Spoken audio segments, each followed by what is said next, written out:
How to use Ggives in Shopee. Hello everyone. In this video, I will show you how to use Ggives in Shopee.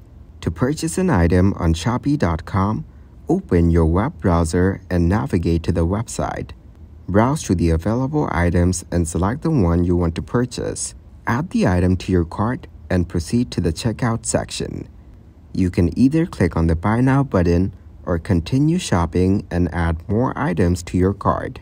Next, provide your delivery address and other required details. Proceed to the Payment Method section, where you can select the option of paying with Ggives.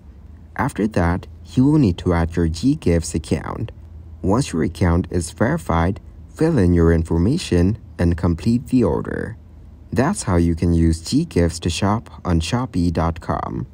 Thank you guys for watching this video. Hope you got some value. Make sure to like the video and subscribe to the channel to get notified of new videos. See you in the next one.